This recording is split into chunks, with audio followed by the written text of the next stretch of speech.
Hello,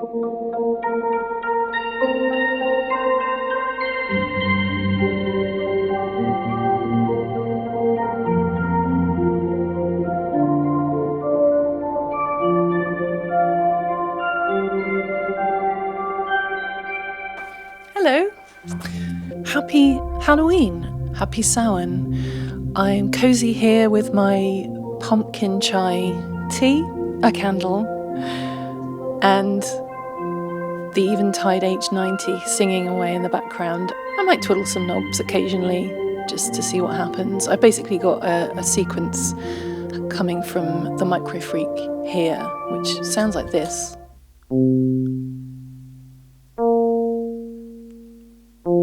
The H90 is doing all the work. Well, no, that's not fair, sorry. A lot of the work.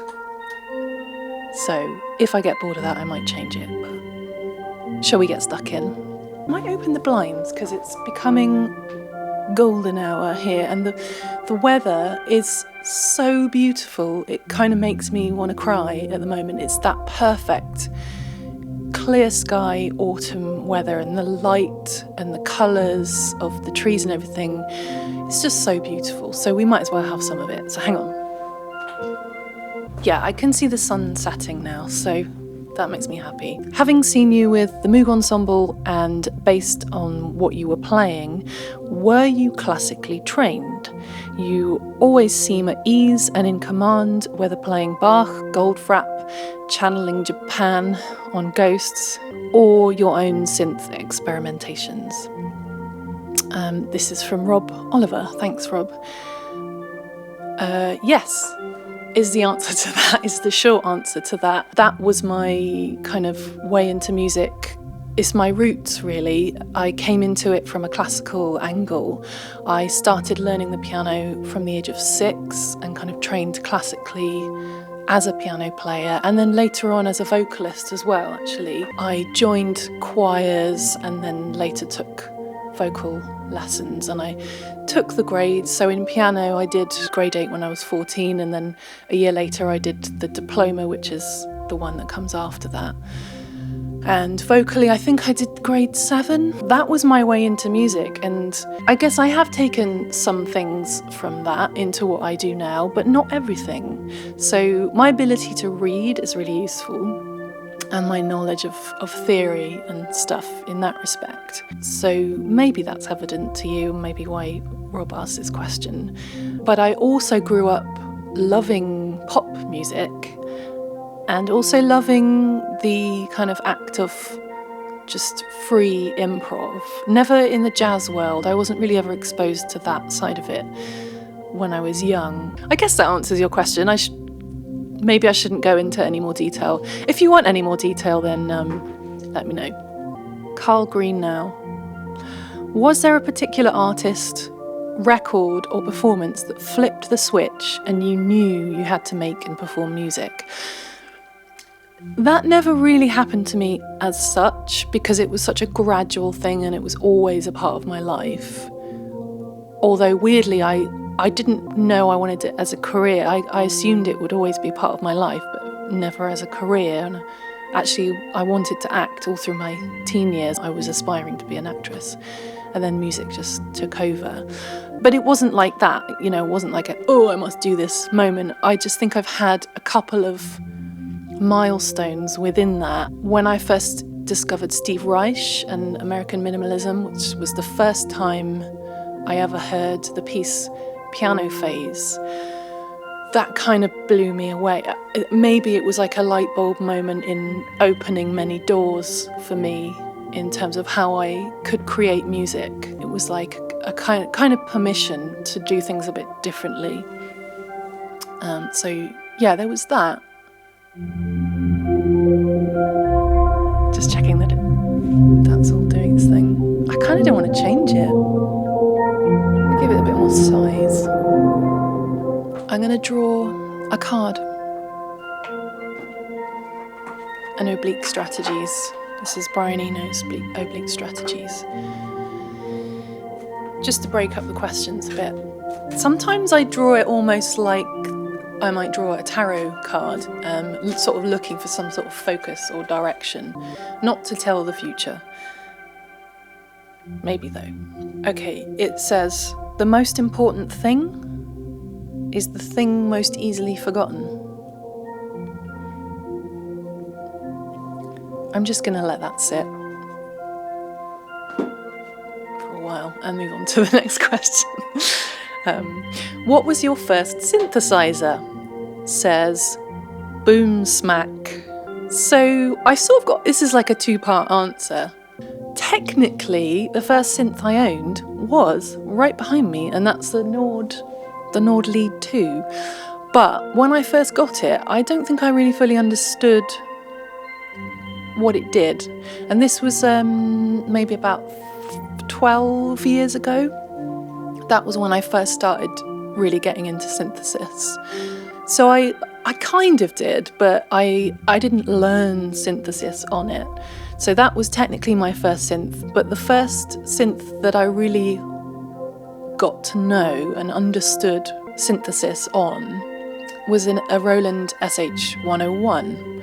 And I still, to this day, would hugely rate that synth, or anything that is kind of built in the same way and has a similar interface, as a first synth, or a synth that you learn synthesis on. Everything you see is what you hear. There's nothing hidden. All the controls and everything on the panel are quite easy to comprehend, and that's all there is to the sound. So it's very immediate and very visual. Sometimes I consider that to be my first synth because it was what started my relationship with synthesis.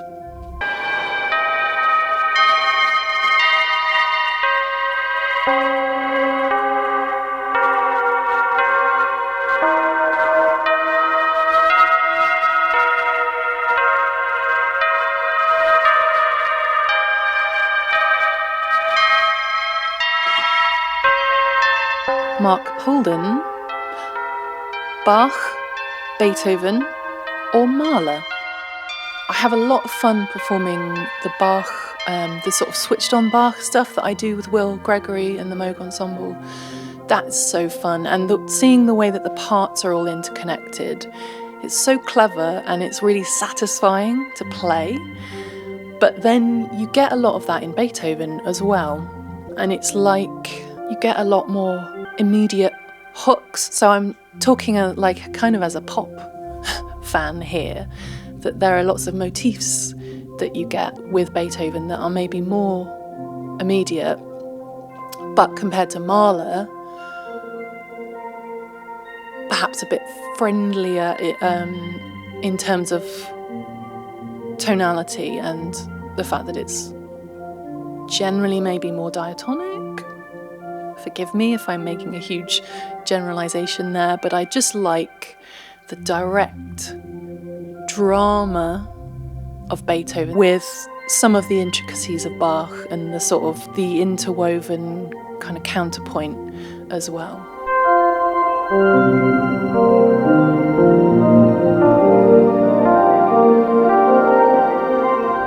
When are you going to release new music, and when's the next LP? These are two people that have given me a lot of support previously, and I really appreciate your encouragement. I'm finishing a record at the moment. It's a collaboration, it's not a solo thing. It's a collaboration with an artist called Kate Brooks. It's in the finishing stages, and I am really excited by it and excited for people to hear it, and just very proud. I feel like it comes from a real place. It was an amazing experience to make. That's all I'm going to say about it for now. But so I don't have a direct answer to the question. I don't know when it's coming out, but it is very nearly finished. And once I have finally got that finished, because we've been working on that for 3 years now, I can carry on with my next solo record, which is also in the making, but not as far along. But I'm so excited to get stuck back in. Having said that, work comes along. A lot of work that means I don't have time to fully get stuck in and get things finished. This is why things take so long. I'm about to embark on a new tour that is going to mean I'm away a lot. So I'm going to have to try and continue my writing on the road. It's just a lot of juggling, but the fire is strong and hot, and I'm so mentally ready to get stuck back in. What was it like playing with Dave Rowntree?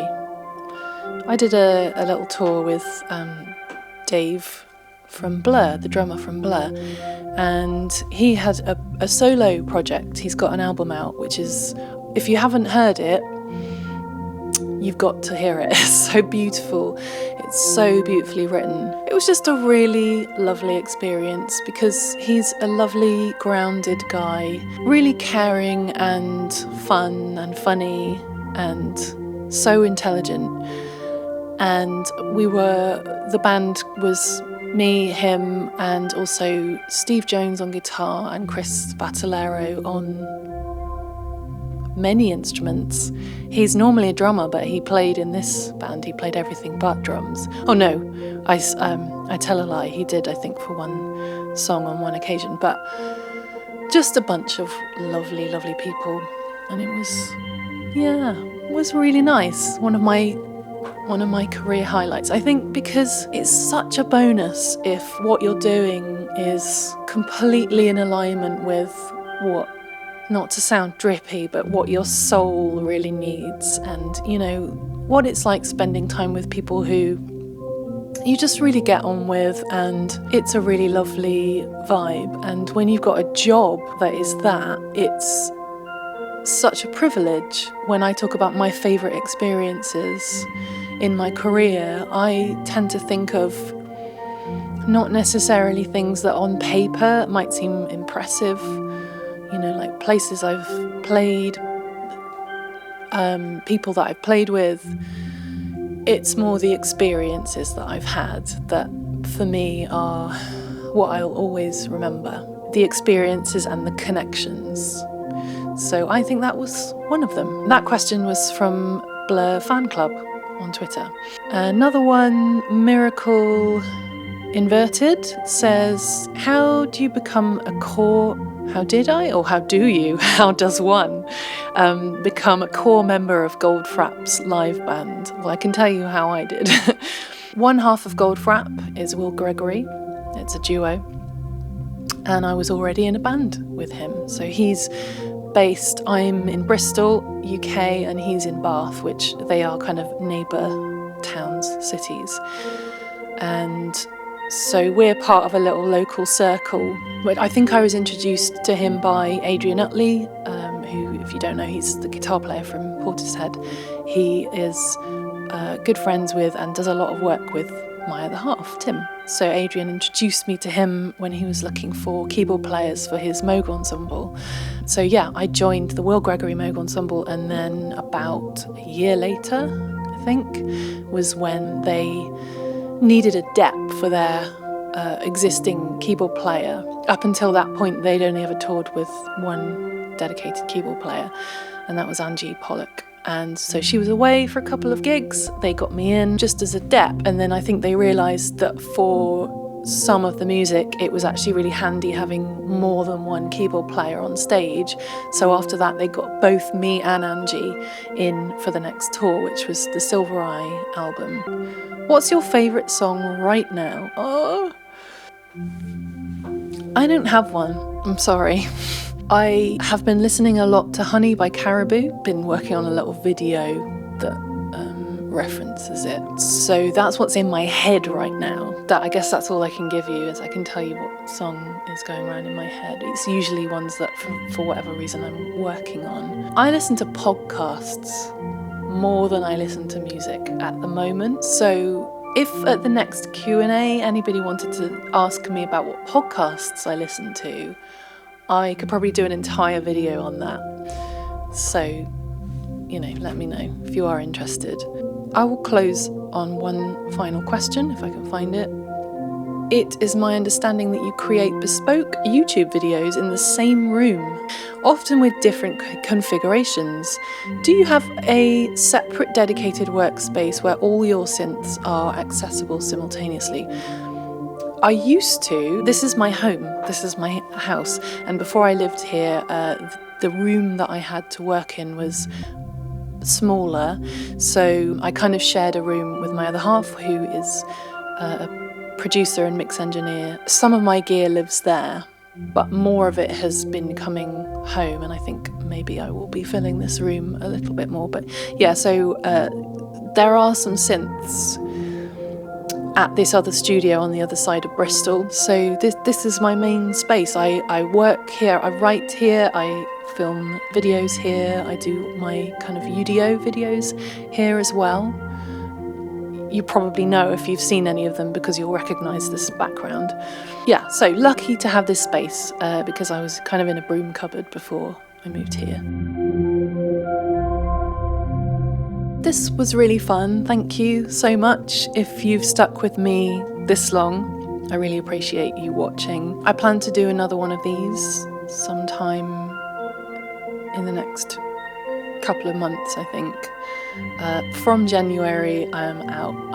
I might make videos, but I will not be here. I'm basically going to be away from home for 8 months because I'm going to be touring with Kylie Minogue, which is surreal, but I'm so looking forward to it. And yeah, so I've got a few ideas for a couple of videos I'm going to make before I go away. What I will be doing nearer the time is inviting questions on Instagram. I hope you have a lovely time doing whatever you're doing for this Halloween Samhain week, whether you are trick-or-treating, dressing up, doing some kind of ritual, being in nature, whatever it is. I hope you have a lovely time, and thank you so much again for watching, and I will see you at the next one.